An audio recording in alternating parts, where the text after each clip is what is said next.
Jerry, Luis Saez, the jockey on Maximum Security. You've been on thousands of horses, and you have to keep that horse in a lane, in a path.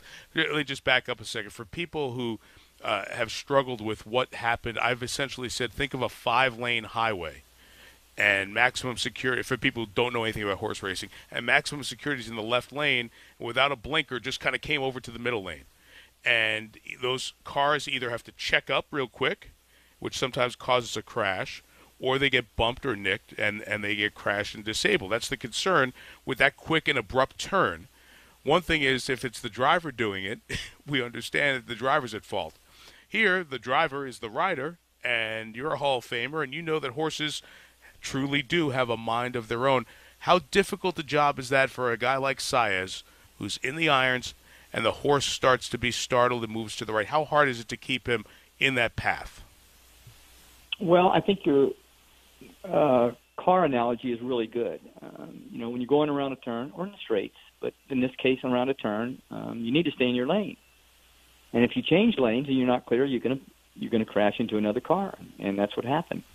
But there's a couple of nuances here that horses, as many people may not know, for a split second have all 4 feet off the ground. All 4 hooves are off the ground while they're in mid-stride. So if a horse is changing lanes when he leaves the ground, the jockey has to wait till those hooves hit the ground again before he, pulling or not pulling him, straightening or not straightening, before he can get a response from the horse. Which is why we need to be a little extra careful as riders to leave a little space between us and the horse coming around us or next to us or inside of us. Now, having said that, that margin is probably half a lane. But he went out at least 2 lanes. So I think, although when you're on a 1,000-pound horse, and in this case Luis Saez, probably couldn't have stopped some of it, I think he could have stopped most of it, especially once the horse hit the ground the first time, even changing his running leads. I think as soon as he hit the ground, he did pull him back, but maybe not quick enough.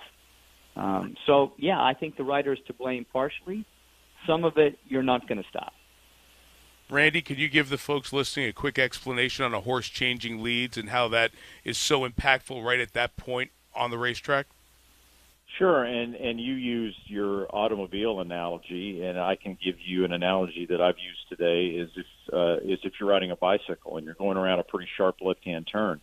You'll lean a little bit into that turn if you're turning left on your bike, and you'll probably have a little more weight on your left pedal than you do on your right pedal. When horses go around a turn, just by centrifugal force, by nature, they will lead with their left running leg and sort of lean around that turn.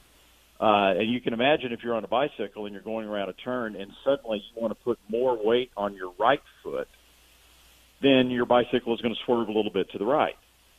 Well, when whatever Maximum Security saw or heard inside of him that caused him to spook and veer happened, he went from his left lead leg, immediately switched over to his right lead leg to try to get away from whatever it was that startled him. And that's when he ducked out the lanes that he did. Darn it. You came up with a much better analogy than I did. I'm so bummed. I'm disappointed. I would have stolen that one from you. What's Randy, I'll go to you first. What's the most interesting text or comment, and don't give who said it, the thing that kind of opened your eyes in terms of a comment that somebody shared with you over the last 48 hours or 36 hours as we tape this, that has given you different insight into what happened or a reason to think of something else? I don't get on Twitter very often, but getting on Twitter, I mean, there were a lot of you don't know what the hell you're talking about comments, but of course that goes with the Twitter territory. That is the story. Yeah.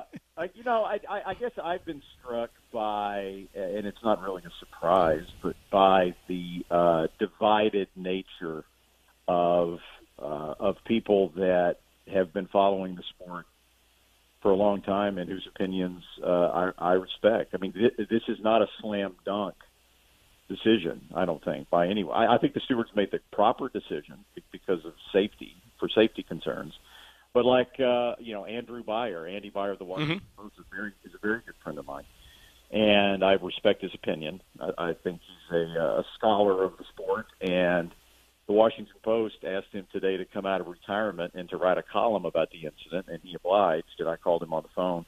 And I said, if you were a steward in the Churchill Downs steward's room, what would you have done? And he said, leave him up. Absolutely leave him up.